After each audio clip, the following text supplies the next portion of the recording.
Ya,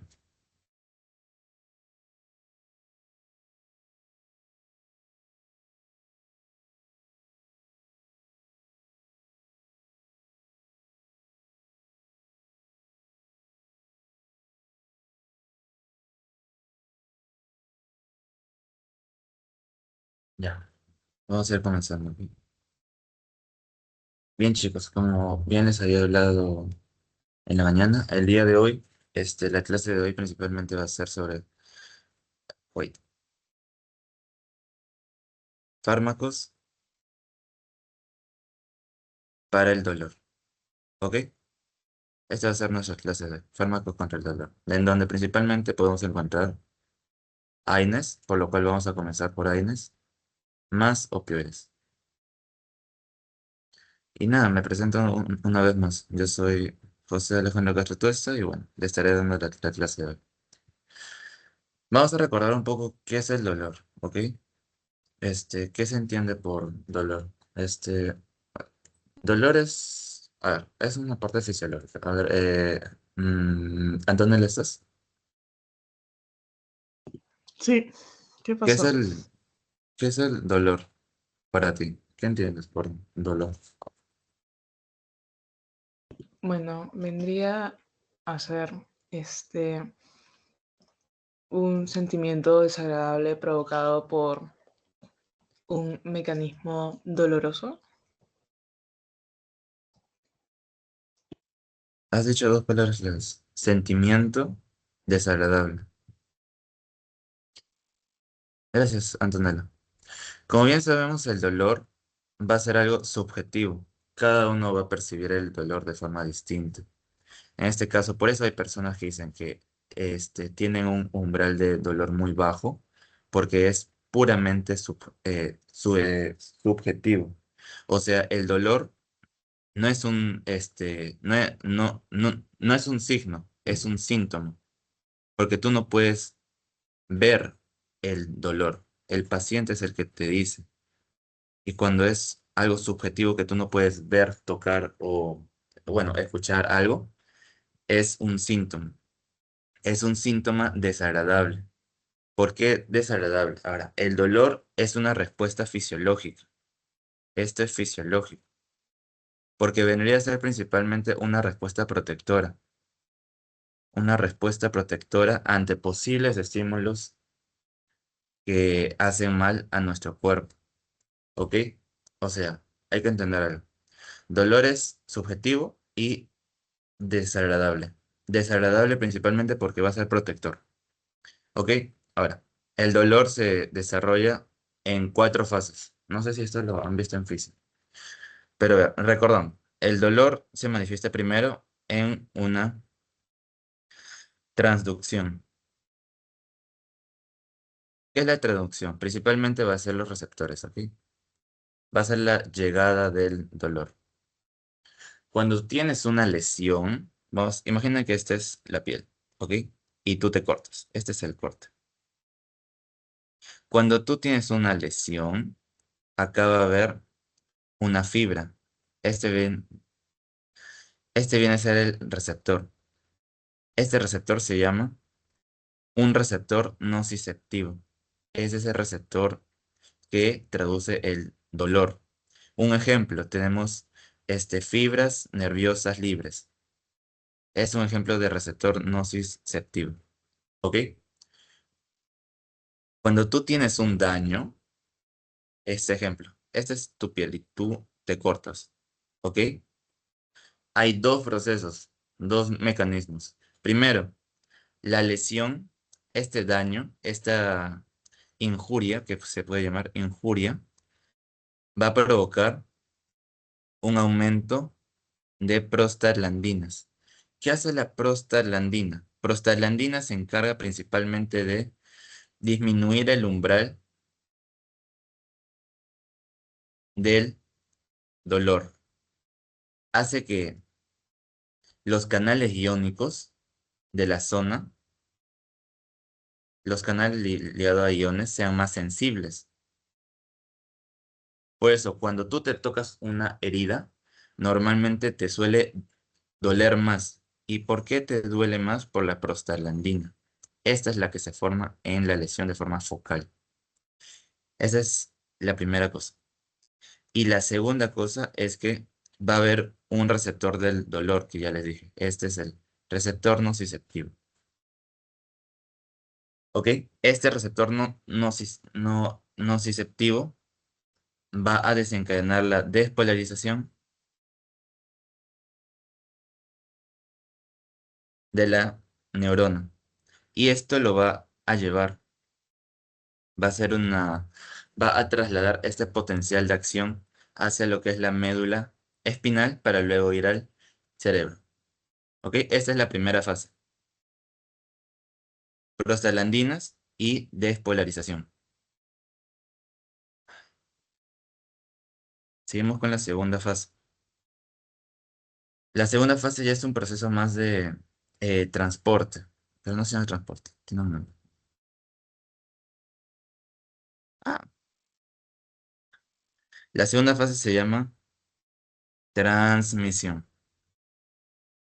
Una vez que se hace el potencial de acción, les dije que se iba a enviar a la médula, ¿ok?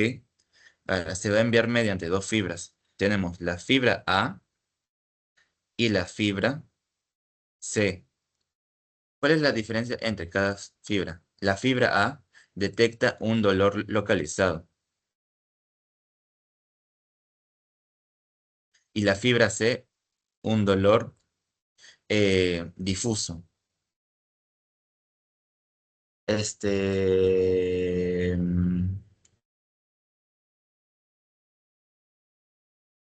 Xiomara, ¿estás? Sí, dime. ¿Qué entiendes por dolor localizado? ¿Qué tipo de dolor puede ser localizado? Un dolor de cabeza. Pero a ti te duele, bueno, ya, o En la sea, parte frontal, ¿no? ya, o sea, pucha, ya, está bien. Pero más que todo, dolor localizado, hablamos de cortes y hablamos de, traumatismos en un punto. Por eso cuando tú tengas a tu paciente, normalmente tú le dices, señálame con un dedo donde te duele, así. Si el paciente te dice, ah, ya, me duele acá, doc, justo en este punto, podemos hablar que es un dolor localizado por una fibra A, que principalmente se da por un trauma. Pero ahora, si hablamos de un dolor difuso, si el paciente no te señala un punto, sino te señala como que, este, doc, me duele todo esto, digamos. Eso se conoce como un dolor difuso, un dolor que se transmite por la fibra C. Y principalmente esto se asocia con daño en un órgano interno, o como se le conoce como vísceras. ¿Ok? O sea, tenemos daño localizado y daño difuso.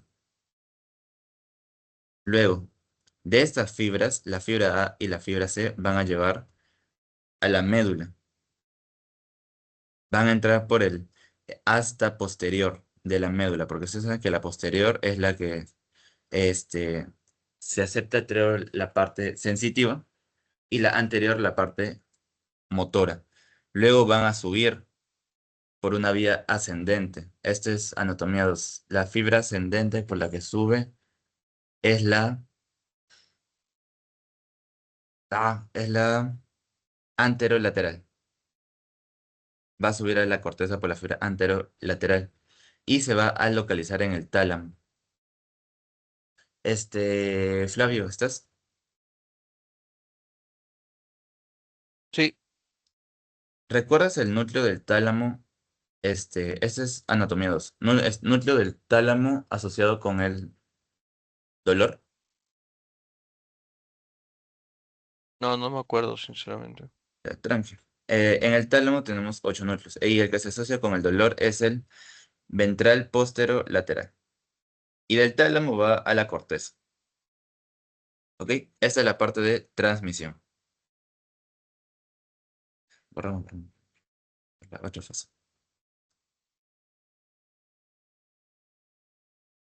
Tenemos la fase de modulación. Como su propio nombre dice, esta parte modula. Modula las sensaciones de dolor dentro del sistema nervioso central.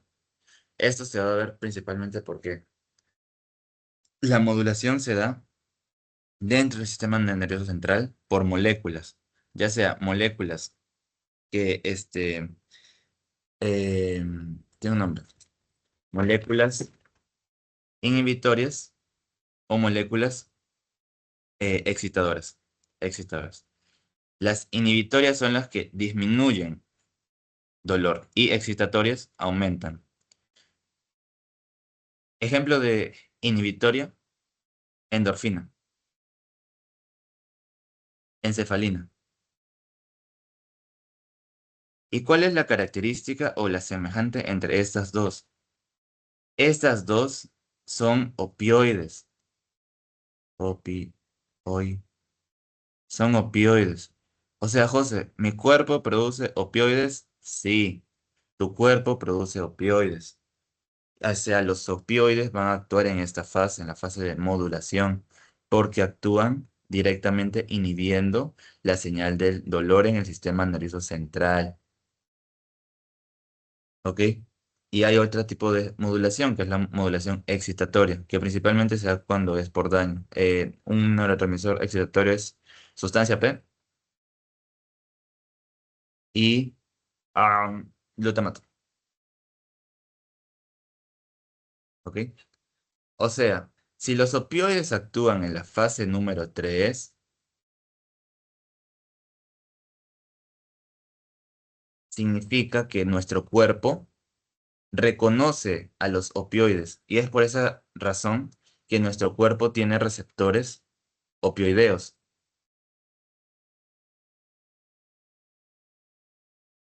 Tiene receptores opioideos que responden a los opioides, ya sea opioides endógenos, como ya dije, endorfina y encefalina, o opioides exógenos, opioides que se sintetizan de forma externa o se fabrican más que todo. Tenemos principalmente la morfina, ¿ok? La morfina. En esta fase actúan los opioides. Y ya por último tenemos la percepción. Vamos a hablar de la percepción del dolor. La percepción del dolor principalmente se da por dos órganos del sistema nervioso central. Tálamo, que ya les había dicho el núcleo ventroposterolateral y la corteza, que la corteza principalmente se encarga de la localización del daño a través eh, de los, ¿cómo se llama? Bueno, o sea, la corteza localiza y tiene la parte de percepción. ¿Ok? Esta parte es la más fácil.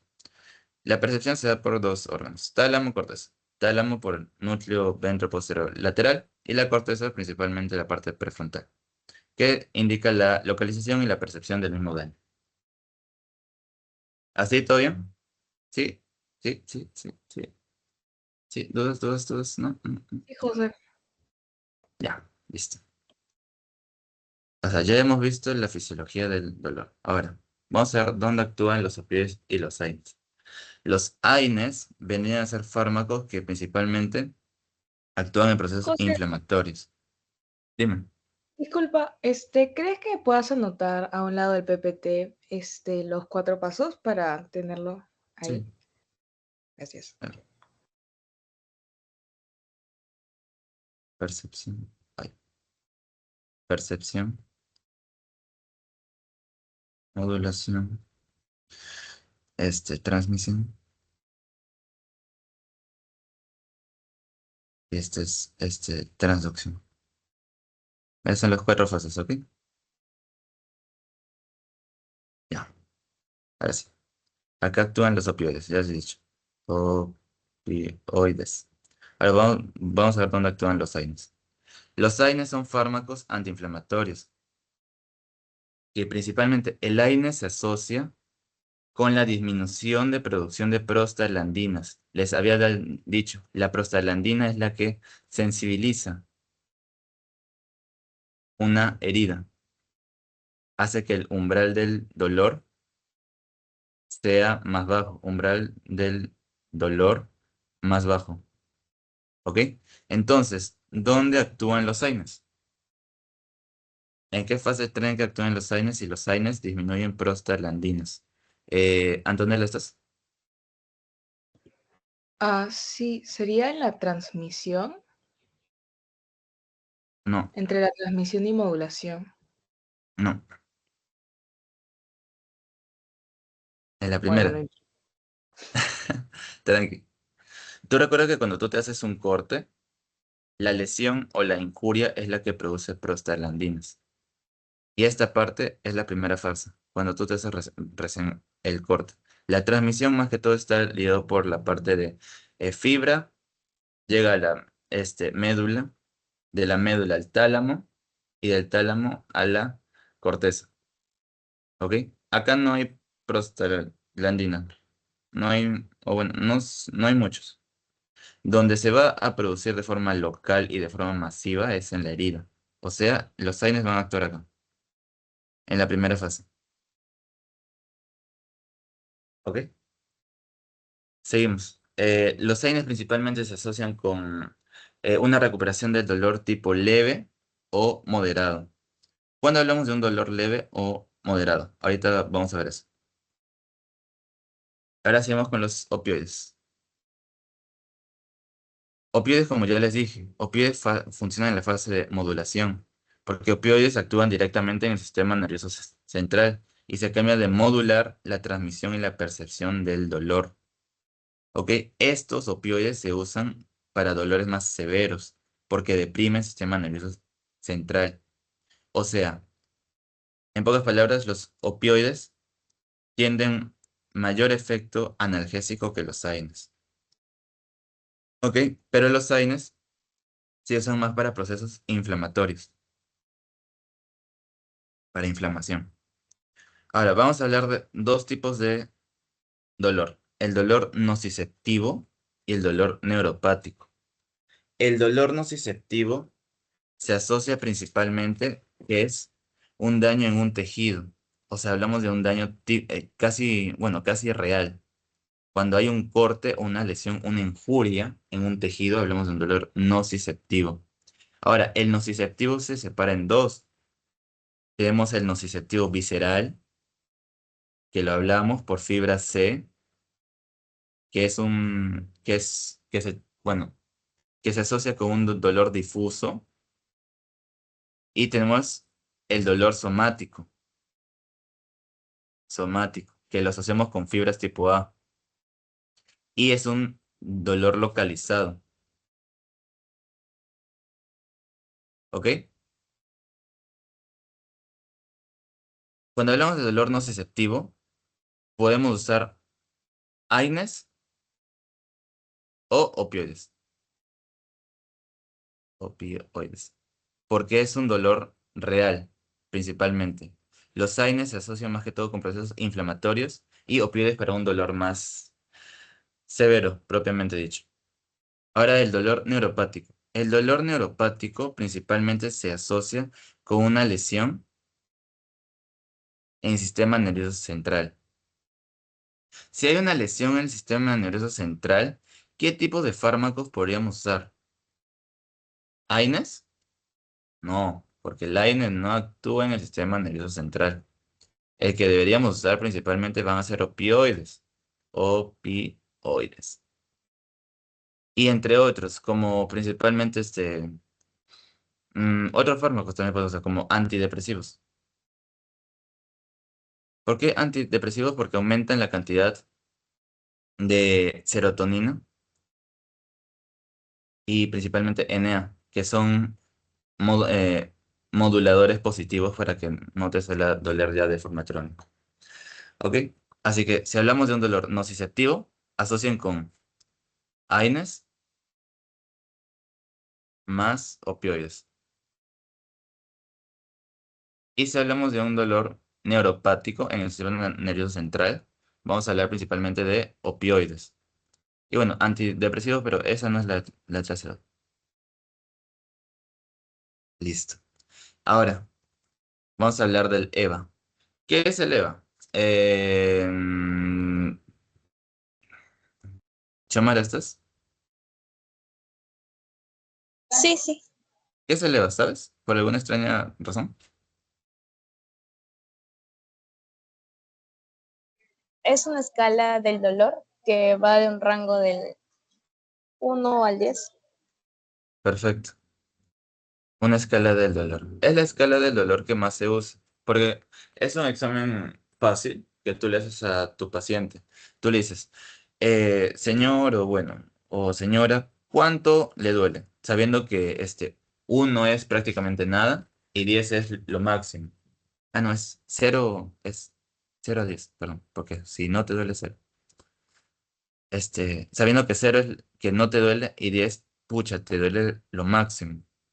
Ese es el examen subjetivo que hacemos según lo que presiente el paciente. ¿Ok?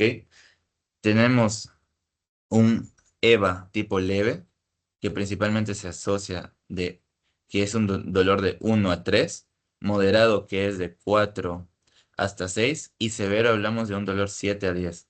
Si el paciente te dice, me duele un 3, un 2, o sea, no es tanto, el principal uso vendría a ser AINES. ¿Ok? Los AINES son los que se usan en un dolor leve. Cuando hablamos de un dolor moderado, podemos usar tanto AINES o un opioide. ¿Cómo distinguir cuándo usar un AINES o un opioide? Podemos usar un AINES muy potente, con mucha fuerza, o un opioide un poco débil. ¿Ok? Porque ustedes saben de que el opioide es más fuerte que el AINES. Y además, el AINES se asocia principalmente con un dolor inflamatorio, con inflamación. Ah, inflamación. Ok, o sea, si tenemos un dolor moderado tipo inflamatorio, podemos usar un AINES potente. Pero si es un moderado que no está ligado con una inflamación, principalmente podemos usar un opioide débil. Un opioide no tan fuerte. Ahora, si hablamos de un dolor severo, ahí sí vamos a hablar de únicamente uso de opioides. Un opioide es normal. Ni tan fuerte ni tan débil. Si ya te duele mucho, ahí sí. Un opioide es muy fuerte. Resumen. Vamos a ver un resumen. Entonces vamos a resumen. Ya, acá. No tengo espacio. Ya, acá vamos a hacer resumen. Si tú tienes un dolor leve, AINES. Dolor moderado, AINES o opioides. Dolor severo, opioides. Dolor tipo inflamatorio, AINES. Y un dolor neuropático, opioides.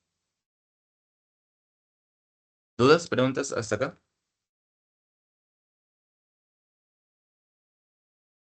No, no, todo bien, todo bien, todo bien, todo bien, todo bien. Ya, En el dolor, una consulta, en el sí, dolor sí. moderado, tengo que usar solamente AINES o opioides, uno de los dos. No puedo combinarlos, ¿no? Podrías combinarse en caso, si la Más o menos. inflamación, si la inflamación viene a ser muy fuerte. Si es muy fuerte, ahí sí puedes combinarlos. Pero principalmente siempre se da uno. Ya está bien, gracias. Vamos a seguir. Ahora sí vamos a hablar propiamente de AINES. ¿Qué entienden por AINES? Vamos a ver. Los AINES vendría a ser un fármaco que se encarga de inhibir una enzima. Vamos a hablar de la enzima COX. Yo les he dicho, AINES disminuye la producción de prostaglandinas. ¿Cómo disminuye la producción de prostaglandinas? Inhibiendo la enzima que produce prostaglandinas. La enzima que produce prostaglandinas van a ser los COX. Esto se va a encontrar en el retículo. Ay, no se ve. Retículo endoplasmático. Estos COX se encuentran ahí. Y son los encargados el COX es el encargado de producir lo que vendría a ser las prostaglandinas. Si tú inhibes COX, tienes menor cantidad de prostaglandinas. Y si tú tienes menor cantidad de prostaglandinas, principalmente se asocia con un menor dolor. Pero ahora, quiero que entiendan algo. No todas las prostaglandinas son malas, ¿ok? Tenemos tipos de COX. No hay un solo COX. Quiero que lo vean. Ya, primero acá. No, primero acá. Tenemos dos tipos de COX. Un COX-1 y un COX-2. ¿Cuándo hablamos de COX-1? COX-1 es una enzima fisiológica. O sea, este COX-1 es normal en nuestro cuerpo. ¿Y por qué nuestro cuerpo tiende a producir prostaglandinas? Hay prostaglandinas que se encargan, por ejemplo, PGE2 se encarga, en parte de COX-1 se encarga de la producción de moco. Aumenta la producción de moco en el estómago. Antonella, ¿estás? Sí, ¿no? Ya. Flavia, ¿estás? Sí, ¿Qué enfermedad asocias con una poca cantidad de moco en el estómago?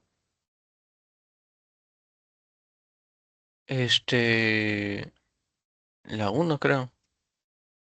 No, no, pero o sea, ¿qué enfermedad tú crees que te puede dar si tu estómago no tiene moco? Que el moco es un protector, digamos, del estómago. Si Sí, tú sí no tienes entiendo. ¿Mm? No, no tengo idea. Ya te digo, gastritis. La gastritis puede derivar a la úlcera. Y una úlcera sangrante que no es tratada puede traducirse en muerte. ¿Ok? O sea, COX-1 se asocia principalmente con algo fisiológico que es normal en nuestro cuerpo. La principal prostaglandina que se fabrica es PGE2, que aumenta la producción de moco, que es un protector gástrico. Y tenemos también el tromboxano. Tromboxano, XA2. ¿El qué se encarga del tromboxano? Se encarga de la activación plaquetaria. Ahora, ¿en qué fase nos ayuda bueno, ¿en dónde nos ayuda la activación plaquetaria? ¿En qué momento de nuestra vida nos importa que haya una activación de las plaquetas? Xiomara, ¿estás? Sí, ante un corte. Perfecto. Ante un corte. Cuando tú te cortas, tu tiempo de sangrado no tiene que ser mayor a 5 minutos. Si es mayor a 5 minutos, pues estamos hablando de que hay pocas plaquetas activas. Entonces el tromboxano lo que hace es activar plaquetas. Gracias, Xiomara. Entonces hablamos. COX-1 es un factor fisiológico. Normalmente nos ayuda en nuestro cuerpo con estas dos prostaglandinas. Ahora vamos a hablar de COX-2. COX-2 es una enzima inducible. Ay, inducible. ¿Cómo inducible? COX-2 principalmente está presente cuando tú tienes un tipo de injuria o un daño. Cuando hay daño, se activa COX-2. Por eso se dice que tú induces COX-2. Ahora, igual que COX-1, COX-2 tiene principales prostaglandinas. También acá se habla de PGE2, pero este PGE2 se asocia principalmente con fiebre algesia, que algesia es dolor, y inflamación. ¿Ok? O sea, si tú activas COX-2, aumentas la producción de prostaglandina E relacionada con fiebre, dolor y inflamación. Hay otra prostaglandina más importante. Tenemos la PGI2. La I2 se asocia con vasodilatación. Por eso que cuando tú te cortas o cuando tú tienes una herida, normalmente la zona focal se pone roja. ¿Por qué se pone roja? Por esta prostaglandina, que va a vasodilatar los vasos que están de forma periférica ahí y va a tornar un color rojizo, un color rojo. ¿Ok? Así que ya hablamos de COX-1, COX-2. Ahora, ya, vamos a verlo. Cuando tú te haces un corte, simplemente va a ser reconocido en la membrana con una injuria. Lo que va a hacer la membrana, la parte de los fosfolípidos, va a ser activada por fosfolipasa A2. La fosfolipasa A2 lo que hace es transforma estos fosfolípidos o se encarga de derivar de esos fosfolípidos ácido araquidónico, que es una molécula de 20 carbonos. Este ácido araquidónico es el que va a pasar por la enzima COX. Ya puede ser un COX-1 o COX-2, pero cuando hablamos de injuria, un daño, principalmente hablamos de COX-2. Y esta es la que va a aumentar la producción de prostaglandinas inflamatorias, que les había dicho que es PGE2 y PGI2. ¿Ok? Pero todo va a derivar del ácido araquidónico, de una injuria y de dónde vengan los COX, de COX-1 o de COX-2.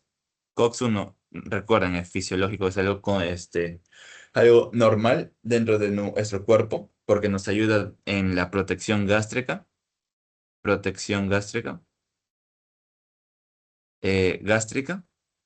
y ayuda en la activación de las plaquetas. Miren, si en caso tengas un corte.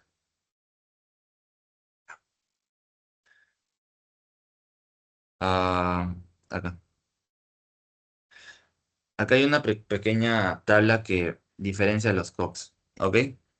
COX es un constitutivo, algo fisiológico, ¿ok? COX-2 es el inducible. Localización de COX-1, principalmente es en la mayoría de las células, pero mira, principalmente es en células gástricas, plaquetas y riñones. COX-2, principalmente endotelio, macrófagos y, bueno, sitios de inflamación. Productos determinantes de cada uno, principalmente hablamos de, le dije, tromboxano y prostaglandina E2 acá, que es el COX-1. En COX-2 hablamos de PGE2, que se asocia con inflamación, fiebre, dolor, y prostaglandina I2, que se encarga principalmente de vasodilatar. Efectos también ya vimos. Tromboxano promueve la hemostasia, el cierre de cortes o alguna herida. Y prostaglandina E2 hablamos de principalmente una protección de la mucosa gástrica. Ahora, en COX-2 hablamos de prostaglandina E2, inflamación, dolor y fiebre. Y la I2 hablamos de principalmente mejora el flujo sanguíneo. ¿Bajo qué? Vasodilata. Esto va a ser importante, la vasodilatación luego. Pero por el momento no. Esta es la escala del EVA que les había hablado. Lo puse acá para que principalmente entiendan que en el primer escalón, cuando va de 0 a 3, se usan AINES. Cuando va en el segundo escalón, se usan principalmente AINES o opioides débiles. Y en el tercer escalón se usan ya opioides más fuertes, morfina, fentanilo, metadona. ¿Ok? Esta es la escala visual analógica del EVA. ¿Dudas hasta acá? De los COX, de cómo funcionan los AINES. No, no, no, no, no. Todo bien, todo bien, todo bien. Ya, seguimos. Farmacocinética. Vamos a ver un poco de farmacocinética. Ya he dicho que a mí farmacocinética no me gusta, pero bueno. La cinética. Vamos a hablar del ADME. Absorción, distribución, metabolismo, eliminación. Se absorbe principalmente en el intestino delgado. No, en el intestino delgado. Está mal. En el estómago. ¿Por qué se absorbe en el estómago? Porque cuando hablamos de AINES, hablamos de que principalmente vendrían a ser ácidos. Ácidos débiles. O sea, principalmente esto se absorbe en el estoga, estómago. Acá está, son ácidos débiles, por razón se absorben en el estómago. Y tiene una biodisponibilidad oral. Bueno, por eso se suele usar de forma oral. Podemos usar ibuprofeno, naproxeno, aspirina, todo eso. Distribución, eso sí. Tiene alta unión a proteínas plasmáticas, casi el 90% tiene estos. Y principalmente como son ácidos, el ácido se une a la albúmina. ¿Ok? Y tiene una distribución alta en tejidos con un flujo sanguíneo alto. Por eso cuando hay una vasodilata por la prostaglandina I2, hay un mayor flujo sanguíneo. Hay un mayor flujo sanguíneo, por lo cual llega mayor cantidad de AINES. Metabolismo. Hablamos de principalmente por los CYPs. Les había CYPs 3 a 4. Y la eliminación principalmente por parte de los riñones, de forma urinaria. Ah, y también acá podemos usar, miren, como es un ácido, podemos alcalinizar la orina. Alcali, alcalinizar la orina. Ese es un proceso farmacocinético, una propiedad 100 pasos. Tú te pasas de la dosis, lo que habíamos hablado hace un tiempo. Si tú te pasas de la dosis, una forma de eliminar el fármaco de forma rápida es que lo pongas, que lo hagas que esté en un estado iónico. ¿Y cómo haces eso? Si el fármaco es ácido, lo pones en un lugar alcalino para que se ionice. Ácido más alcalino, está en un estado iónico y el iónico se elimina. Es una propiedad farmacocinética. Un poco de lo mismo. Hepática, riñón. Sí. Ya, venimos a la parte de farmacocinética, farmacodinamia. ¿Cómo funciona el fármaco? Ya les había dicho. Los AINES actúan inhibiendo los COX, tanto COX-1 como COX-2. Ahora, José, ¿no hay un AINES específico que actúe solamente sobre COX-2? Porque tú me has dicho que COX-2 principalmente se asocia con dolor, fiebre y inflamación. Sí, hay AINES específicos que se usan únicamente para COX-2. Entre esos tenemos el Celecoxib, todos los COXIBs. Estos son los fármacos o los AINES selectivos para COX-2. ¿Ok? Entonces, José, ¿siempre deberíamos usar estos? No. ¿Por qué? ¿Por qué no siempre debemos usar los COPSIBs? Porque yo dije que COPS-2 también se asocia a un mayor flujo sanguíneo periférico. Así que también se asocia el COX-2, por más raro que parezca, por más situado con el dolor y parte inflamatoria, también tiene un factor protector cardíaco. Factor protector de la parte vascular, principalmente en pacientes que tienen hipertensión o pacientes con Bueno, con hipertensión vamos a hablar ahorita más que todo. ¿Ok? Porque el COX-2 va a ser un factor protector vascular por la prostaglandina I2, que ésta se encarga de dilatar. Dilata los vasos. Dilata. ¿Ok? Así que ya vimos. AINES actúa en los COX. Inhibe COX, tanto COX-1 como COX-2. Pero también hay AINES que actúan únicamente sobre COX-2. Pero estos van a ser más que todo usados si el paciente no tiene enfermedades crónicas vasculares, como por ejemplo hipertensión. ¿Ok? Un poco más de, bueno, farmacodinamia.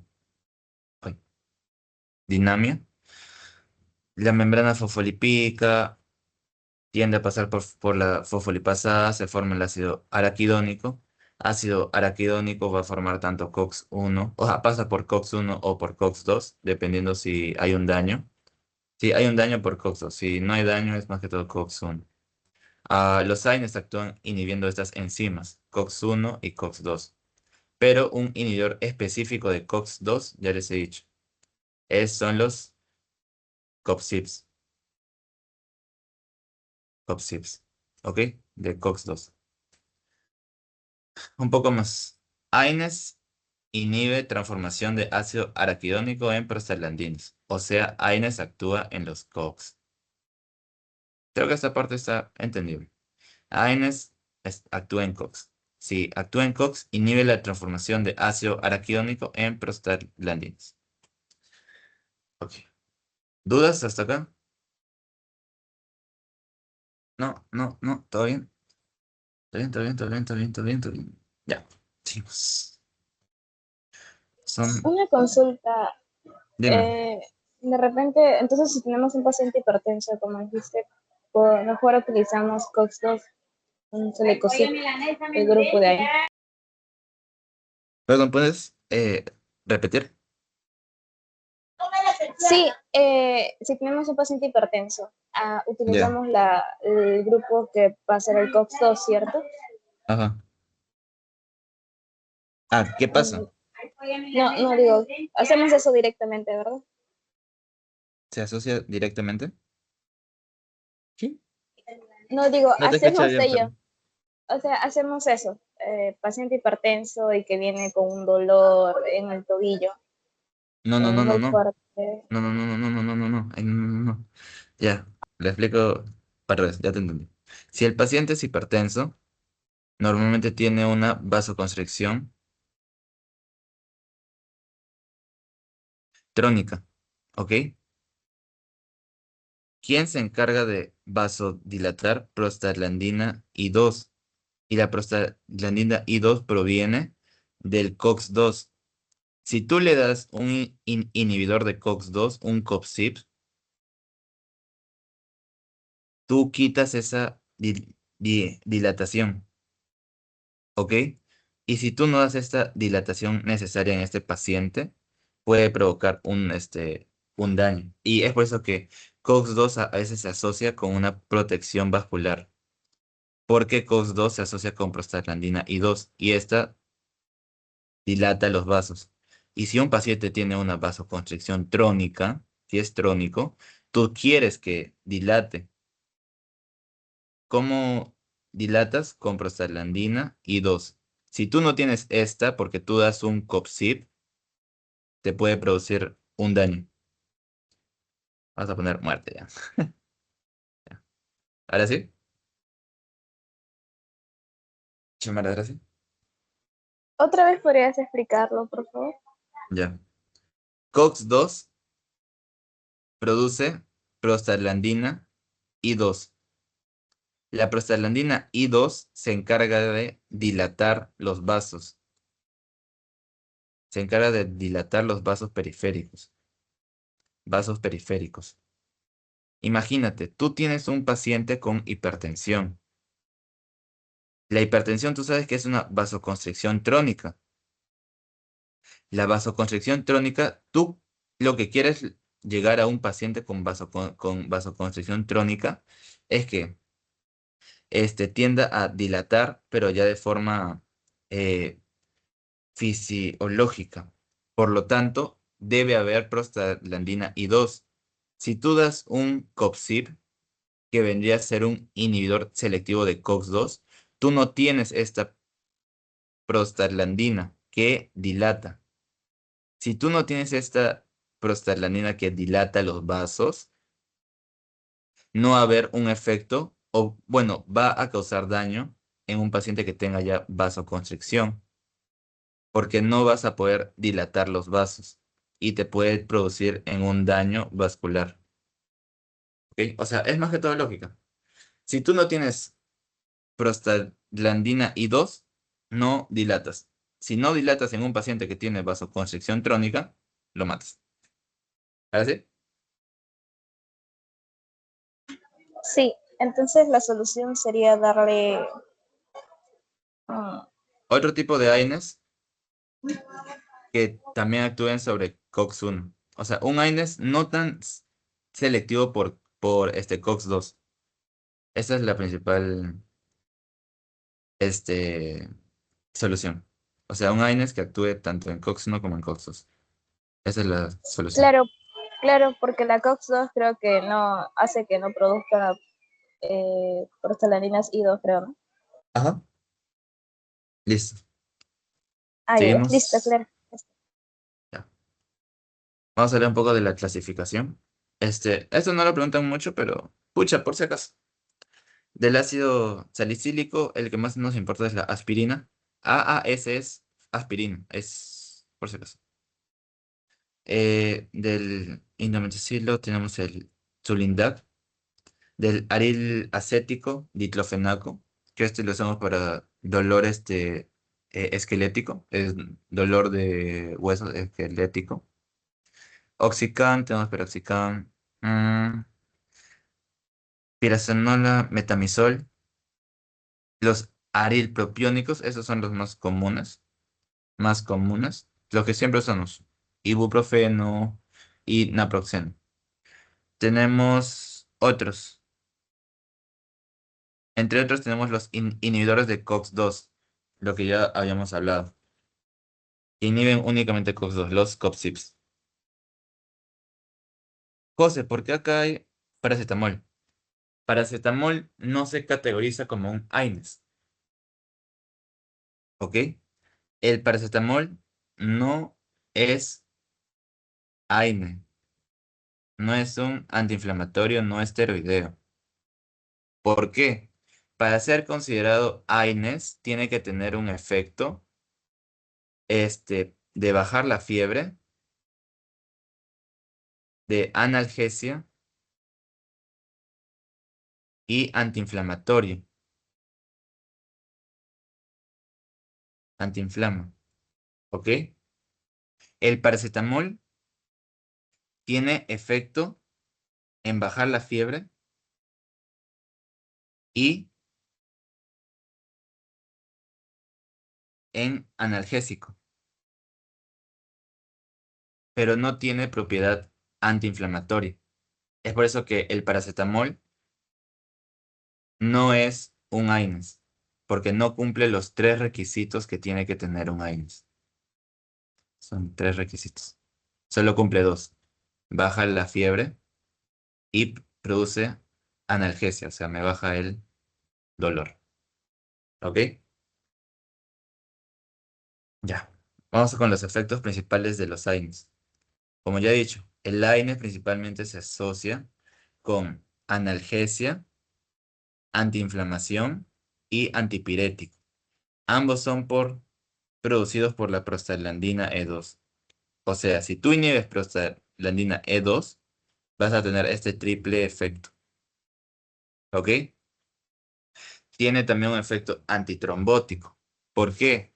Porque como ya he dicho, AINES actúa sobre los COX, tanto el COX-1 como el COX-2. Por eso puede tener efecto antitrombótico. Si tú inhibes tromboxano, disminuyes la activación plaquetaria. Si tú disminuyes la activación plaquetaria, tienes un mayor tiempo de sangrado. ¿Ok? Es por eso que AINES se asocia también con antitrombóticos. Y tenemos cierre de conducto arterioso. No sé si han visto en los niños prematuros, no sé si esto les han hablado alguna vez. Tienen el conducto arterioso en la válvula, en las aurículas, porque no se ha cerrado bien porque ha nacido antes. El principal encargado de mantener abierto este conducto son las prostaglandinas. Las prostaglandinas se asocian con que mantienen abierto el conducto arterioso en un niño prematuro. Prematuro. Si el niño nace, tenemos que cerrar este conducto. ¿Cómo lo cerramos? Disminuyendo la cantidad de prostaglandinas. ¿Cómo disminuye la cantidad de prostaglandinas? Con un AINES. Creo que el que más se usa actualmente es el ibuprofeno.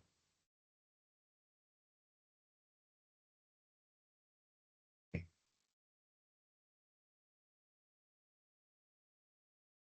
Ahora vamos a hablar de los casos clínicos. ¿Qué se usa principalmente para cada cosa? Ay, ya.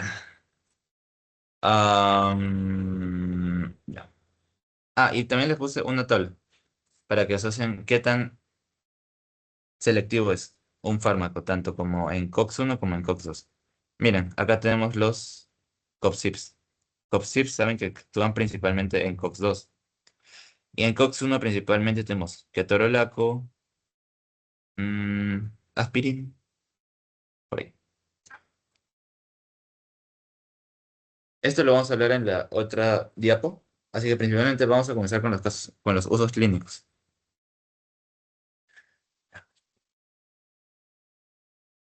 Vamos a comenzar con con los fáciles, ¿ya? COPSIPs.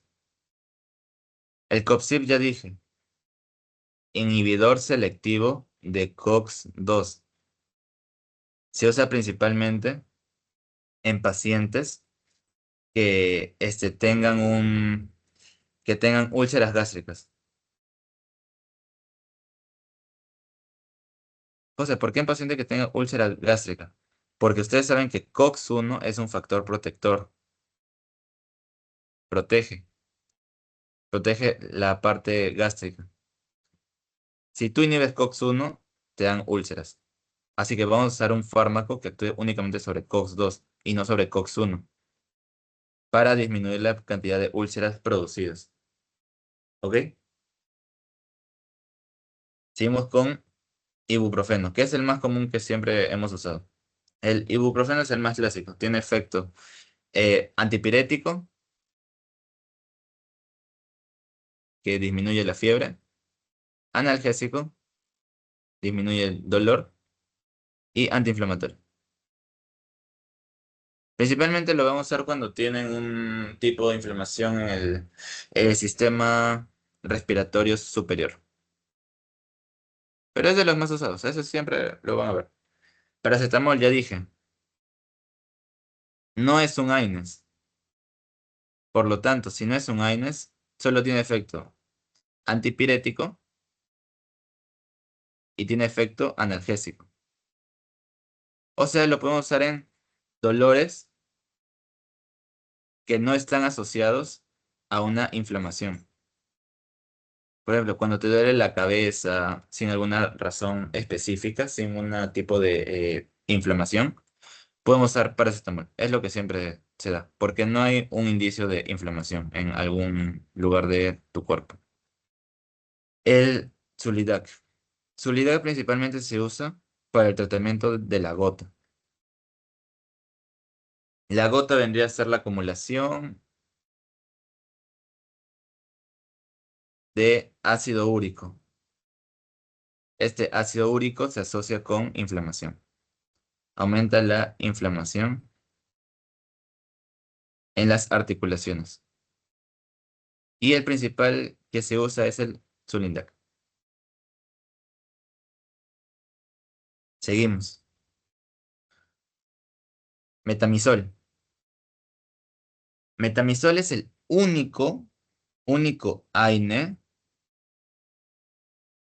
que tiene efecto en el sistema nervioso central, por lo cual es un AINE fuerte que nos puede ayudar a tratar,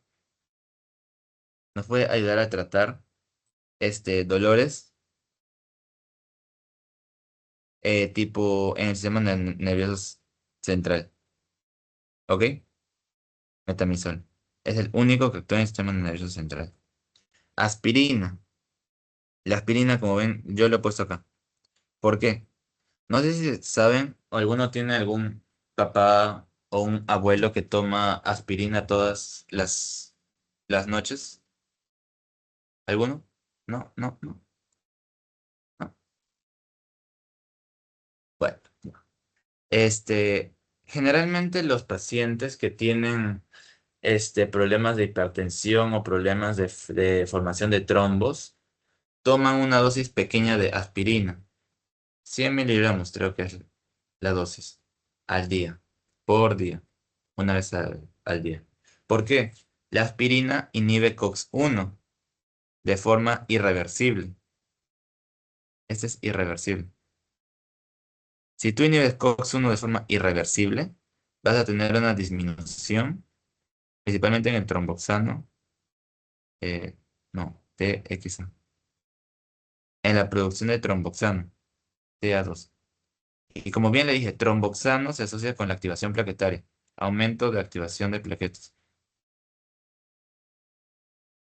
¿Qué pasa si el paciente tiene daño vascular? Las plaquetas tienden a formar trombos. Se le conoce como una trombosis. El paciente tiende a acumular trombos. Y acá nos ayuda la aspirina. La aspirina es más que todo como un preventivo. Como disminuye la formación de tromboxano y disminuye la activación de plaquetas, esto va a disminuye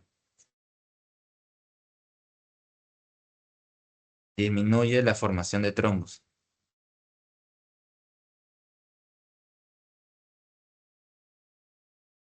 ¿Ok?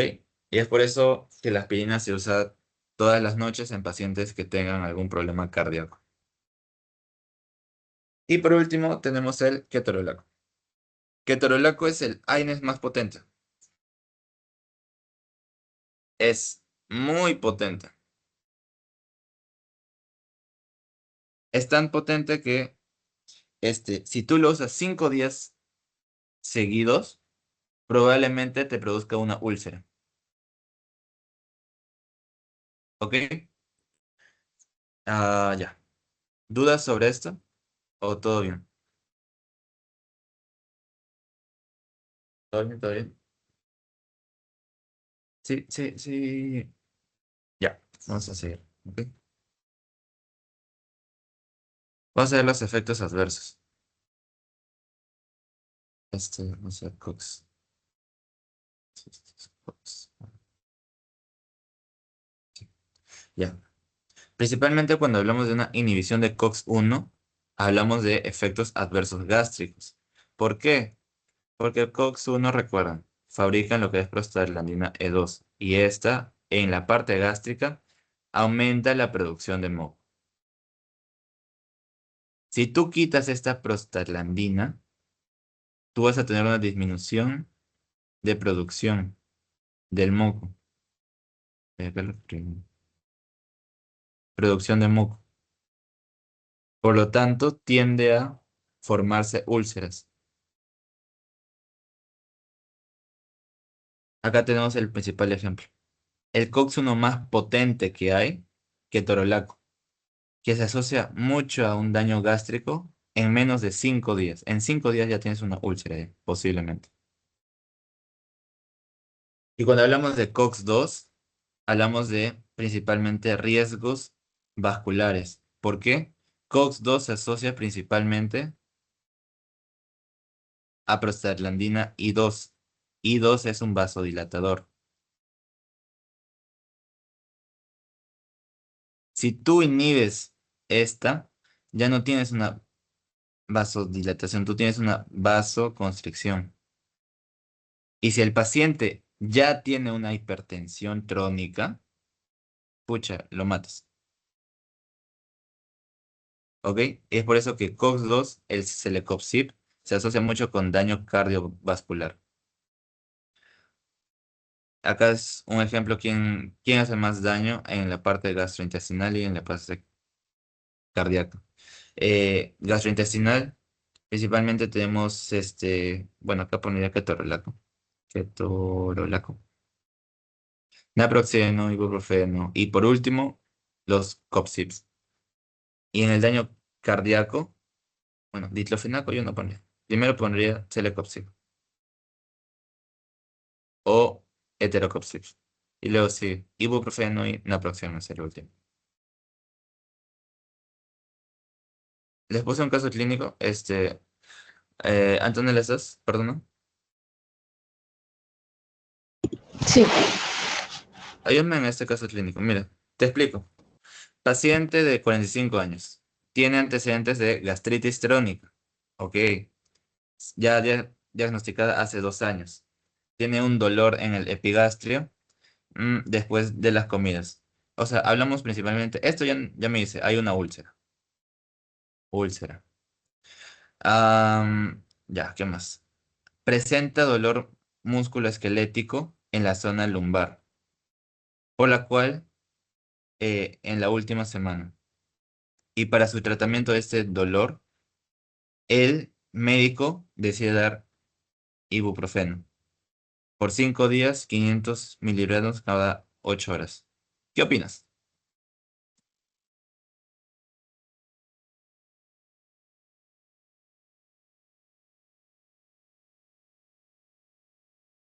¿Tú darías ibuprofeno o darías otra cosa?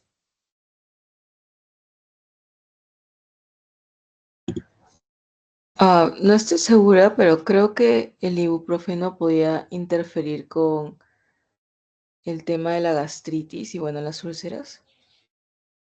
Ya. Sí, está bien. Mira, te explico. Como bien vimos, ibuprofeno está dentro de nuestra tabla de efectos adversos. Este no tiene tanto daño gastrointestinal. Mira, falta que daño gastrointestinal, pero, o sea, estaría bien darle, porque el ibuprofeno se asocia más con riesgo cardíaco. Pero, ¿qué pasaría si el médico hubiera dado ketorolaco? Si hubiera dado ketorolaco, ahí sí, la úlcera la hubiera intensificado más, porque de por sí el ketorolaco es un inhibidor potente de prostaglandinas E2. Así que acá, sí se hizo bien, porque, mira, se asocia más con daño cardiovascular, no con gastrointestinal. Si el médico hubiera dado preferentemente un inhibidor de COX-2, hubiera sido mejor, un COPSIB, porque el COPSIB de por sí ya no actúa en la parte gástrica, únicamente en la parte cardíaca. Y tu paciente no tiene nada gástrico, únicamente gastritis crónica. ¿Ok? Así que ya, así vamos bien. Ya chicos, les dejo 8 minutos de break, ¿sí? Para terminar rápido. Volvemos 10:20 y les dejo preguntas para que vayan viendo. ¿Y un diclofenaco es más musculoesquelético? Mira, diclofenaco, sí, es más musculoesquelético y actúa principalmente acá. ¿Qué actúa más musculoso? O sea, el diclofenaco tú lo usas principalmente para dolores musculares, ¿ok? Pero recuerda, diclofenaco inhibe tanto COX-1 como COX-2. Así que se asocia a ambos daños.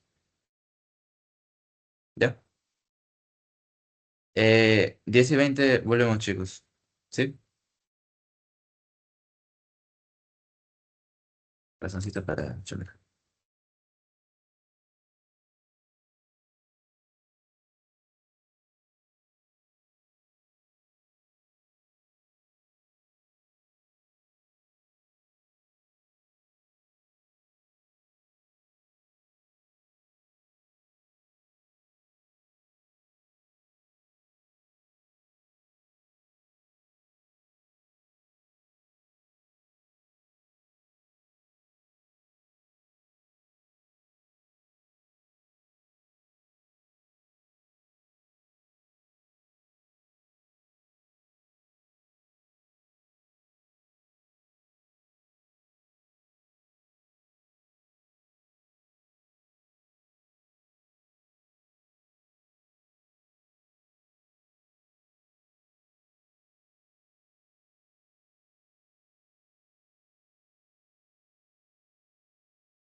Volvemos, chicos.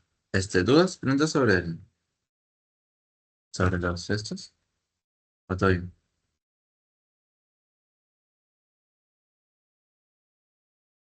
¿No? A ver, paciente cardiópata, mayor riesgo, cardiópata, los COPSI, principalmente heterocopsi, heterocopsi, sí, heterocopsi. Gastrolesivo, ketorolaco, ay. Este les dije, que solo tiene efecto antipirético y analgésico, paracetamol. Por eso se usa cuando el paciente tiene solo un dolor sin justificación. Y para bajarlo usamos paracetamol. Factores de riesgo. Ya, esto es más fisiopato. ¿Cuáles son los factores de riesgo para que el paciente que tenga un daño, capaz cardíaco? A ver, 55 sí. Dos AINES sí. O sea, si tú aumentas la cantidad de AINES, tiendes a aumentar la cantidad de efectos malos. Este, coayudante. O sea, que usas otro AINES también, pero es antiplaquetario. Pero recuerda que antiplaquetario también interfiere en la parte gástrica. Así que sí. Y pylori, pues pylori ya te da las gástricas. Acá es la. A ver, paciente, epigastria, dolor. Es lo mismo. Ibuprofeno, disonitis, gastritis. El ibuprofeno no es selectivo, o sea, actúa sobre COX-1 y sobre COX-2. Claro, no tiende a dar tanta gastritis, pero igual actúa en ambos. La explicación sería principalmente que inhibe COX-1, que se actúa con prostaglandina 2, que se asocia con la gastritis. ¿Dudas? ¿Preguntas? No. ¿Todo bien?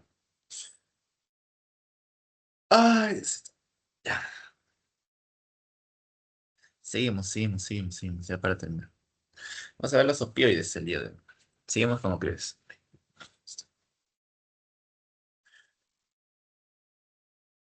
Lo mismo que les había hablado. Opioides principalmente en un EVA de dolor moderado o de dolor severo. ¿Ok? Porque estos actúan modulando. En la parte de modulación del dolor. ¿Ok? A ver, vamos a ver. Opioide. ¿Qué es un opioide? ¿Qué se entiende por un opioide? Opioide es una sustancia que se une a receptores opioideos. O sea, tu cuerpo tiene opioides en el sistema nervioso central y te produce efectos analgésicos, sedantes y de euforia. ¿Ok? Vamos a ver la principal clasificación. ¿Cuándo llamamos que un opioide es un opioide? ¿O cuándo llamamos que un opioide, bueno, un opiáceo? Opioide es todo aquel derivado o no derivado de la planta del opioide. Opioide. Todo aquel que se une a un receptor opioideo. Ese es el opioide. El que todo fármaco o toda sustancia que se une a un receptor opioideo. O sea, tenemos morfina, que es el sintético. Tenemos encefalinas, que este es endógeno, o sea, no es sintético, es endógeno. Y tenemos uno semisintético. Tenemos la heroína. Y cuando hablamos de opiáceos es únicamente cuando deriva de la planta de opioide.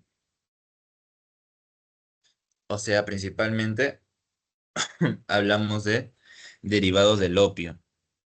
Ahí. Derivados del opio. Por lo tanto, hablamos de fármacos naturales y los semisintéticos. Esta es una clasificación nomás, ¿ok? O sea, no es importante que se aprendan solo cuando dicen que es un opioide y cuando es opiáceo. Opioide es todo lo que sea un receptor opioide. Y opiáceos tiene que derivar siempre del opio. Si no deriva del opio, no es un opiáceo. Por eso tenemos los naturales y los semisintéticos. Acá tenemos una tabla. Los naturales principal tenemos la morfina, codeína, que son los fenantrenos. Y por los otra parte tenemos narcotina principalmente. Semisintéticos, heroína, hidromorfona, tenemos oximorfona y oxicodona. Estos son los principales. Hidroximorfona. Y los sintéticos ya vienen otros. Tramadol, metadona, fentanilo, buprenorfina. Y bueno, tenemos otros que son los antagonistas opioides, que como ya he dicho, los opioides funcionan con un receptor. ¿Ok? No son como los AINES que inhiben una enzima. Opioides funcionan con un receptor opioideo, que vendría a ser los antagonistas, la naloxona y la naltrexona. Ambos vendrían a ser como los antídotos. Son como los antídotos de los opioides. Si en caso tú te pasas de dosis de un opioide, tú tendrías que dar un antídoto, un antagonista. Puede ser tanto naloxona como naltrexona, pero la más usada es naltrexona. Esta es la más usada. Naltrexona, la más usada. Ya. Bueno, esto también hablamos de los opioides exógenos y los endógenos. Ya les hablé, ¿no? Los exógenos son los que tú te inyectas y los endógenos son los que tu cuerpo fabrica. Bueno, todos esos son exógenos. Vamos a hablar de opioides.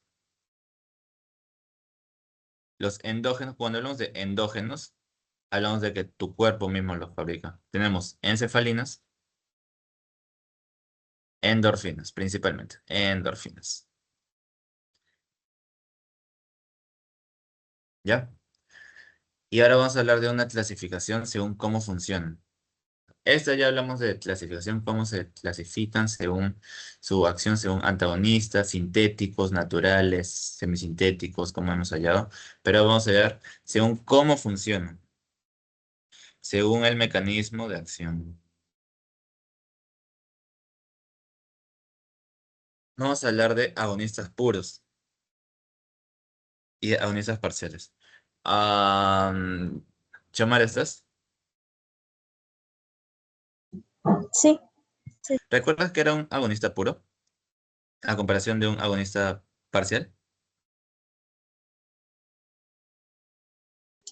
el agonista puro, si no me equivoco, es que se une al receptor y el agonista parcial es que no tanto, me parece. O sea, que no hace su acción del todo, del todo.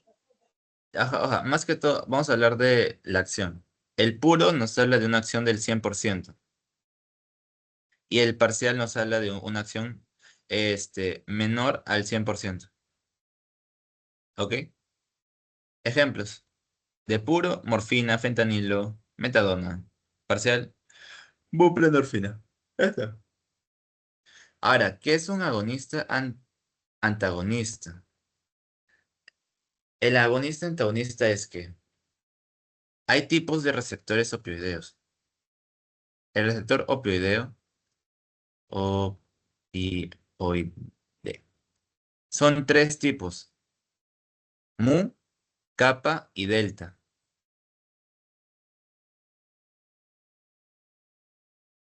Cuando hablamos de un agonista antagonista, es que principalmente agoniza un receptor, por ejemplo, agoniza kappa y antagoniza mu, y nos da únicamente el efecto de kappa.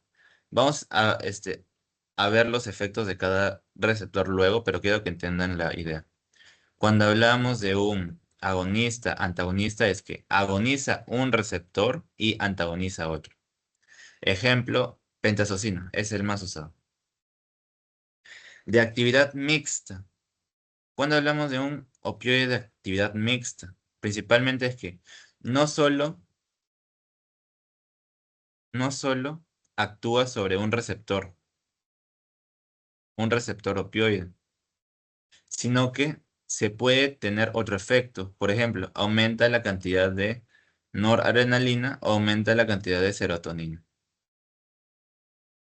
Principalmente se asocian con usos, creo que más trónicos. O sea, luego lo vamos a ir viendo. Entre estos tenemos el tramadol. ¿Ok? Tenemos un efecto excitatorio para que no haya tanta depresión del sistema nervioso central. ¿Ok? Porque opioide actúa sobre el sistema nervioso central, lo deprime. Y bueno, tenemos los antagonistas que ya les había dicho. El más común, naltrexona, que ese es el antídoto. Antídoto contra una sobredosis. ¿Dudas hasta acá? No, todo bien, todo bien, todo bien, todo bien. Ya, todo bien hasta aquí. A ver, pues. Ya ves, vamos a hablar sobre los receptores opioideos. Son tres principales tipos, los receptores, ay, lápiz. Los receptores opioideos. Tenemos receptor mu, el receptor kappa y el receptor delta. ¿Ok? Vamos a comenzar con el mu. El mu es el más conocido. Es el más famoso de todos. ¿Por qué es el más famoso? Porque el mu es el responsable de los efectos analgésicos y depresores. Pero hay algo malo con mu. Mu principalmente se asocia con euforia. O sea, si un fármaco me da euforia, típicamente hablamos de una adicción. O sea, si tú estimulas mucho el receptor mu, te puede dar adicción a los opioides. Pero tiene un efecto también depresor y analgésico. Este efecto depresor se asocia también con el sistema respiratorio, por lo cual me puede dar una bradipnea. Bradipnea, que me puede resultar en un paro respiratorio. ¿Ok? El principal opioide endógeno que actúa acá son las endorfinas. Ah, y cabe recalcar que los receptores opioideos son receptores metabotrópicos, ¿ok? Unidos a proteína G. Ahí sí. O sea, mood me da tres principales cosas. Analgesia, que es lo que queremos. Euforia, que se asocia con la adicción a los opioides. Y depresor del sistema nervioso junto al parte respiratoria. Por lo cual nos puede llevar a una bradipnea y posteriormente a un paro cardíaco. No, paro cardíaco, paro respiratorio. Y el principal opioide endógeno que se une son las endorfinas. Seguimos. Kappa. Kappa también se asocia este, con dos principales efectos, ¿ok? Tenemos un efecto de analgesia y sedación, bueno, analgesia y sedación, y un efecto de disforia.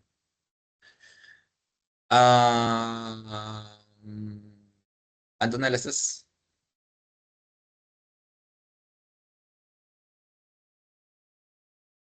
No, no estás. Flavio, ¿estás? No. Dime, es que está hablando el perro. Sí, sí, tranqui, tranqui. ¿Sabes qué es disforia o euforia? No. Ya, trae. Ya. Disforia es como el antónimo de la euforia. Si la euforia me produce placer y por lo tanto me lleva a una adicción, la disforia me produce malestar. Por lo cuanto, si tú activas el receptor kappa, tú tienes menos riesgo de producir una adicción, porque no te produce bienestar, sino te produce algo malo, un malestar. ¿Ok? Ahora tenemos los receptores delta. Delta se asocia a dos principales cosas. Modula el dolor y afecta el estado de ánimo. Pues delta se asocia con una disminución de la cognición. ¿Ok? De delta no es tan importante. Más que todo quiero que se aprendan kappa y mu. Ah, y el receptor NOP. Ese recién lo han descubierto hace poco. Lo he leído en un libro y dije, lo voy a poner. El receptor NOP es un receptor, más que todo que se usa para detectar, qué fármacos, no, cuáles son, ¿cómo decirlo? NOP, o sea, es más que todo como, se usa para ver qué fármacos se unen a los receptores opioides, porque, o sea, es un receptor opioide, pero, más que todo se usa para ver quiénes se unen a esto. Principalmente, un ejemplo, el que no se une al NOP es la naloxona. Y se supone que la naloxona, como bien he dicho, es un antagonista. O sea, más que todo nos ayuda para, ¿cómo decir? Mm, detectar cuáles son opioides y cuáles no. Pero igual está en investigaciones. Así que lo bajaré. Investigaciones. Ya, ahora sí. Vamos a ver cómo actúan los receptores opioides, porque todos son con proteína G. Tenemos el receptor opioideo. Tú unes un ligando. Tu ligando es el opioide. Opioide. El opioide se une con su receptor. Su receptor se llama receptor opioideo. El receptor opioideo es un tipo de receptor metabotrópico. El receptor metabotrópico es el receptor que se une a una proteína G. ¿Cuál proteína G? En este caso, proteína GI. Recuerden qué hace la proteína GI. GI disminuye adenlato ciclasa. Si tú disminuyes adenlato ciclasa, principalmente cierras canales de calcio dependiendo de voltaje. Luego disminuyes AMP cíclico. Y si tú disminuyes AMP cíclico, se te apertura canales de potasio, lo cual lleva a una hiperpolarización de la célula. Esta hiperpolarización me va a dar mis efectos sedantes. ¿Por qué sedantes? Porque actúa en el sistema nervioso central. ¿Ok? Eso es propio de una proteína GI. O sea, si se saben qué hace la proteína GI, van a hacer todo esto. Solamente tienen que entender que actúan en el sistema nervioso central. Otro efecto también que da el opioide es activa la cascada de MAP. ¿Qué es la cascada de MAP? Es una cascada característica que nos ayuda en la parte de la plasticidad sináptica. Ayuda en la parte de la plasticidad sináptica. O sea, esta plasticidad está asociada con tres principales factores. Disminuye el dolor, tiene efectos psicológicos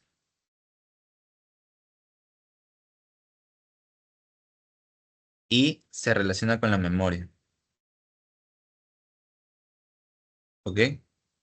Esa es la cascada de MAP. Habla de la plasticidad sináptica. Y esto es lo que hace el GEI.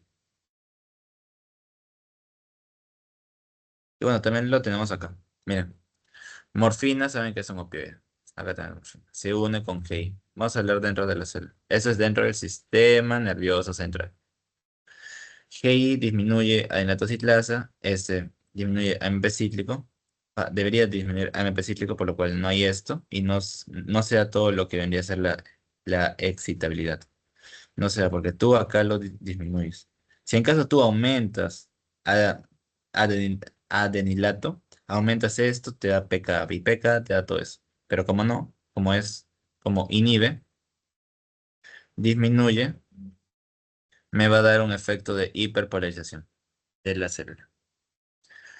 Y, acá puse la naltrexona, que es recuerden, la naltrexona es el antídoto. Antídoto. ¿Por qué? Porque es un antagonista del receptor opioideo. ¿Dudas hasta acá? ¿O todo bien? No, no, no, no. Ya, seguimos. Farmacocinética. Ya, esa parte es... Pucha, tampoco me gusta mucho. Vamos a hablar de el ADME. Absorción, distribución, metabolismo y excreción. La absorción principalmente es subcutánea, intramuscular, oral o la intravenosa también he visto. Tiene un...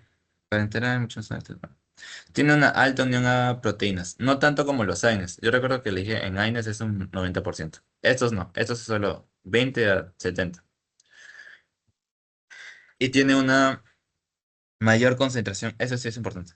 Mayor concentración en cerebro, pulmones, hígado, riñones y vaso. El que nos importa es el cerebro y pulmones, porque en el cerebro me da lo que es la sedación. Porque está acoplado a una proteína GI y GI hiperpolariza.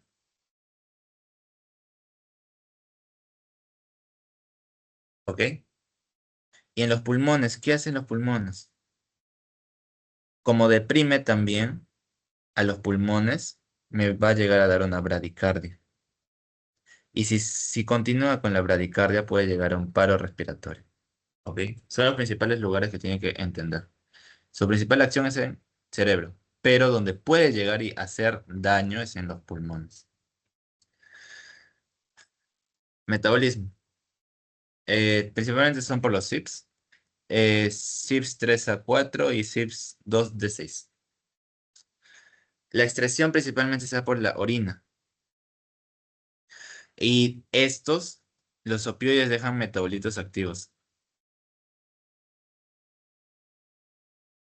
Por eso los opioides pueden vivir mucho tiempo en nuestro cuerpo. Y te acostumbras a ellos y te puede dar un efecto de adicción. Porque dan metabolitos activos y estos se quedan ahí. Ya, vamos un poco acá. Acá tenemos 4 ejemplos. ¿Ok? Mm, morfina, biodisponibilidad del 10 al 50%. Metadona 60-90, fentanilo poquito y oxicodona bastante. Más que todo quiero que vean esto. Vida media terminal. Todos tienen una vida media baja. 2, máximo 8 horas. Pero la metadona tiene una vida de hasta 150 horas. Entonces, ¿la metadona para qué usos más que todo se da? La metadona principalmente se usa para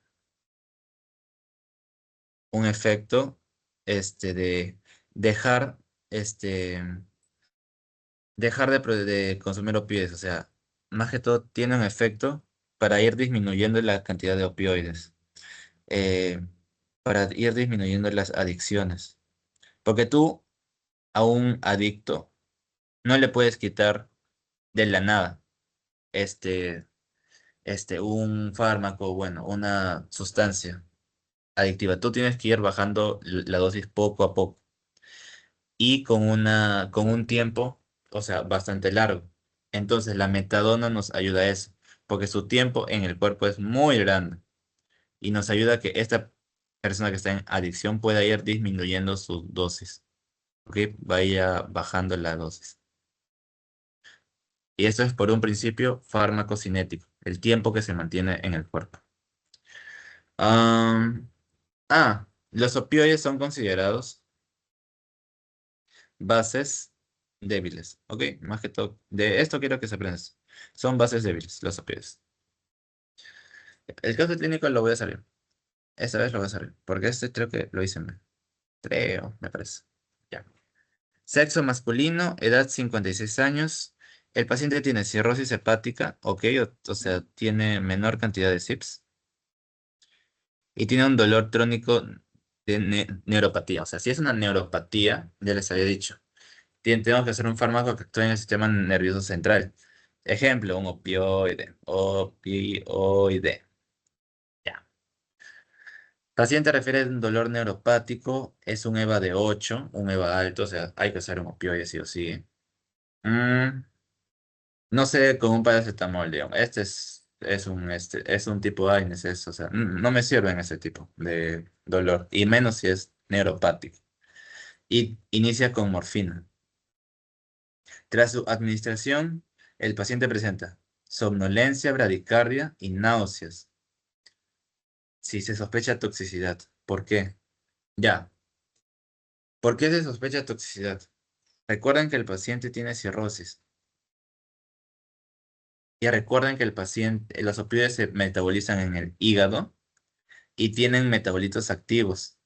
O sea, si no se metabolizan, van a seguir activos en nuestro cuerpo. Y si el paciente tiene una baja cantidad de CYPs, va a tener efectos muy potentes y muy duraderos.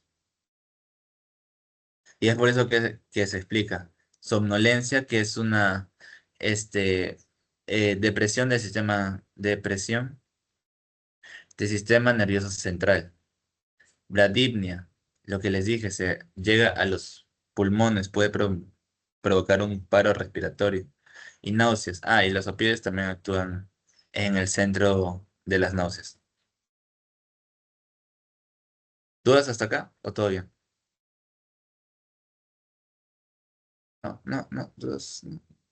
Ya, sí, falta poco ya, chicos. Falta dos diapos. Estos son todos los efectos que tienen los opioides en nuestro cuerpo. ¿Ok? Vamos a comenzar. Ya, vamos a comenzar por acá. En el sistema nervioso central tiene efecto de analgesia. ¿Por parte de quién? Mu, delta y kappa. Todos los receptores opioideos me dan analgesia. Pero quiero que vean esto. Euforia me da el receptor mu y disforia me da el receptor kappa. Ya les había dicho, euforia se asocia con adicción. O sea, si tú estimulas mucho mu, un fármaco que estimule mu, vas a tener un efecto de euforia que puede llegar a la adicción. Lo que no pasa con kappa, que la disforia es un efecto de malestar. Por lo tanto, no me da adicción. No da adicción. ¿Ok? O sea, tenemos analgesia, euforia y disforia. Hasta acá. En la parte endocrina, bueno, no me importa mucho la parte endocrina, no se habla mucho, pero principalmente disminuye la producción de hormonas. Habla de la supresión y de la disminución principalmente. Convulsiones. ¿Por qué da convulsiones? Porque deprime sistema nervioso central. Inhibe la liberación de neurotransmisores inhibitorios. No sé si se acuerdan de la anterior clase del GABA. Para tú liberar GABA, tú necesitas una ligera excitación de las neuronas. Si tú deprimes todo eso, va a haber una menor liberación de GABA. Si hay menor liberación de GABA, me da excitabilidad de las células piramidales. Y estas células son las que me van a llevar a la convulsión. ¿Ok? O sea, los opioides pueden llegar a la convulsión. ¿Por qué? Porque disminuyen la liberación de GABA. Y GABA se encarga de inhibir la sobreestimulación de las células piramidales. Y estas se encargan de producir las convulsiones. Seguimos. Temperatura, ya, temperatura se asocia principalmente. Los opioides me dan vasodilatación. ¿Por qué dan vasodilatación? Porque los opioides, normalmente liberan histamina. Si alguno es alérgico, si alguno sabe sobre este tema, ustedes recuerdan que la histamina principalmente se asocia con una vasodilatación local. Si tú aumentas la liberación de histamina, me da vasodilatación.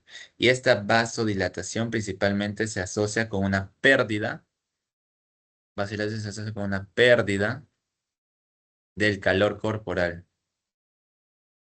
Y más encima que tienes una pérdida, también actúa en disminuir la producción del calor. ¿Ok? O sea, no produces calor y más encima, el calor que ya tienes, lo pierdes. O sea, normalmente los opioides te bajan la temperatura. Seguimos. Depresor del sistema respiratorio. Este sí le sale. Por parte del receptor Mu, me puede dar una depresión del sistema respiratorio, que me puede llevar a una disminución de frecuencia respiratoria, lo que me puede llevar a un paro respiratorio. Piel. Ah, ya, miren, eso es perfecto. La piel se asocia principalmente a factores de la histamina. ¿La histamina qué me da? Vasodilatación. ¿La histamina qué me da? Urticaria. ¿La histamina qué me da? Prurito. O sea, todo efecto en la piel, principalmente en los opioides, se dan por una mayor liberación de histamina. O sea, opioide libera histamina y la histamina me da estos efectos en la piel. Vasodilatación, urticaria, prurito. Vasodilatación también se asocia con la temperatura. Pierdes temperatura. ¿Ok? Y la urticaria es el enrojecimiento y la picazón, más que todo. ¿Ok? Así. La parte cardiovascular, como tú tienes una vasodilatación periférica, normalmente tú vas a tener una hipotensión postural. ¿Qué quiero decir con hipotensión postural? Hablo de principalmente como tus vasos periféricos están dilatados, tu sangre tiende a caer. Y si tu sangre cae, hablamos de una hipotensión postural, dada por la vasodilatación de la histamina. Otra vez la histamina se habla acá. ¿Ok?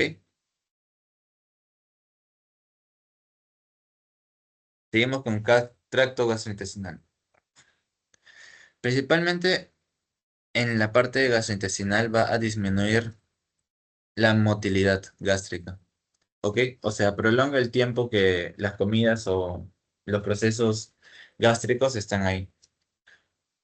O sea, prolonga el tiempo de vaciamiento gástrico. Porque disminuye motilidad y disminuye la competencia del cardio. Tos. También importa la tos. ¿Por qué? Hay opioides que deprimen el centro de la tos que está en el bulbo raquídeo. Bulbo raquídeo. Yo al deprimir el centro de la tos, tú dejas de toser. Por eso, acá es muy usado la codeína. ¿Ok? Para deprimir el centro de la tos. ¿Ya? Ahora vamos a hablar de náuseas. Como primer efecto de náuseas es por receptores Mu. Primero, el opioide me produce un efecto emético, o sea, un efecto de náuseas. Pero cuando tú subes la dosis, tú vas a suprimir este centro, ¿ok? O sea, vas a inhibir los centros de vómito. Y bueno, miosis no importa mucho. O sea, los opioides dan miosis. Recuerden, si dan miosis, disminuye la presión intraocular. ¿Cuándo nos ayuda esto? En glaucoma. ¿Hasta acá dudas? ¿Todo bien? ¿Todo bien? ¿Todo bien? ¿Todo bien? ¿Todo bien? ¿Todo bien? Ya, seguimos. Última diapositiva. ¿Cuáles son los efectos adversos más comunes que se dan? Según lo que hemos visto. RAM es reacción adversa medicamentosa. ¿Qué es lo más común que se puede dar? Tenemos depresión respiratoria, ya lo hablamos. Náuseas, cuando usas dosis normales o dosis bajas. Estreñimiento, ¿por qué? Porque disminuye la motilidad. Prurito, ¿por qué? Porque aumenta la liberación de histamina. Tolerancia, dependencia, ¿por qué? Porque el receptor Mu te da euforia. Y esto es adictivo. El estado de euforia es adictivo. Retención urinaria. Bueno, retención urinaria. Y convulsiones, porque disminuye la liberación de GABA. ¿Ok? La más peligrosa es esta, depresión respiratoria. Quiero que se acuerden bien siempre. Lo más peligroso de un opioide es que te dé depresión respiratoria. Y lo más común que se encuentra es el prurito, que es la picazón nasal. Eso es lo más común, que se da por histamina. ¿Ok? Esos dos puntos quiero que se acuerden bien. Tengo una tabla para ustedes. comparando qué fármaco, no, qué opioide es más fuerte que otro. La base de todo es la morfina. Esta tabla se usa en base de morfina. Morfina tiene un equivalente a 1. Y de acá para arriba son muy fuertes. Y de acá para abajo son más que todo débiles. Entre los más principales tenemos tramadol, codeína, morfina propiamente dicho, heroína que se usa ahorita para otros fines, fentanilo y buprenorfina. Esta tabla es más que todo para que comparen. ¿Qué opioide es más fuerte que otro? O sea, si tú ves a un paciente que le están dando fentanilo, es porque dices, ah, pucha, tiene un dolor muy fuerte, o directamente está saliendo de una, este, mm, cirugía, digamos, algo así. Es un postquirúrgico. Pero si tú ves que estás usando codeína, es un opioide débil. O sea, principalmente se usa la codeína para la tos. O sea, ¿cuál es más fuerte? ¿Fentanilo o codeína? Fentanilo, pues, porque tiene una acción de 80 a 100. Y la codeína tiene una acción de 0. Eso es principalmente para que comparen cuál es más fuerte que otro. ¿Ya? Y ahora sí. Usos clínicos. Quiero que se acuerden principalmente.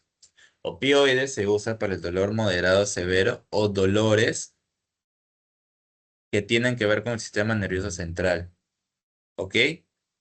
Esa es la principal acción. Vea, vamos a comenzar. ¿Cuándo usamos cada uno? ¿Cuándo se suele usar? Tratamiento de la tos crónica. Esto lo hablé. La tos tónica se trata con codeína. ¿Ok? Manejo de dolor crónico con riesgo de depresión respiratoria.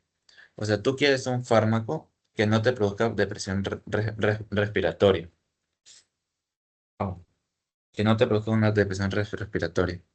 O sea, hablamos de un fármaco que principalmente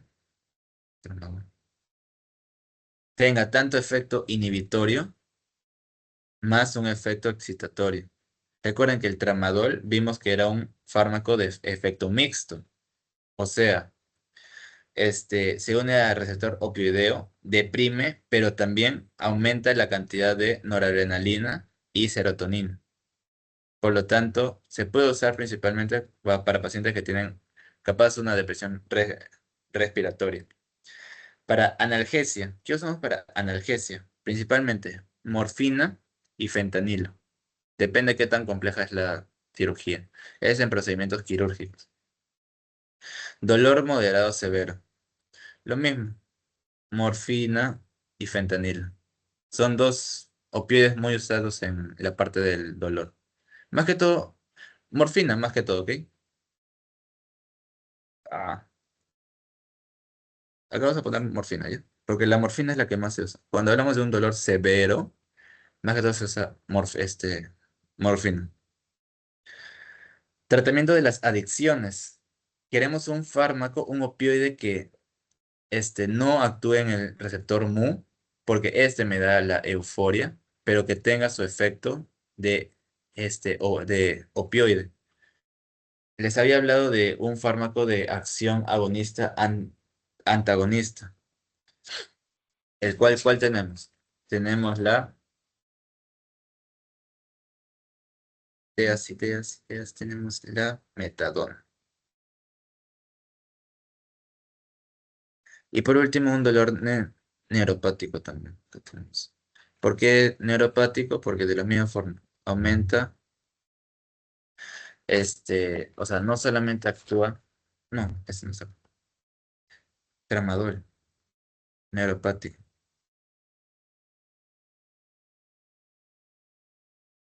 NA y serotonina. Se puede usar para dolores neuropáticos moderados. ¿Ok? Entonces, ¿qué vas a hacer? Creo que eso es acá también. Y nada, chicos, terminamos. ¿Dudas, preguntas? ¿O todo bien? Para ir cerrando con la clase.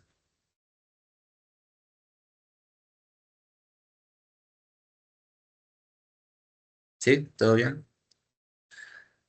Ya. Voy a ir terminando con la grabación. Y nada, Con eso sería todo lo que viene a ser opioides o la parte más importante de opioides. ¿Ok? Voy a dejar de lavar y les paso el post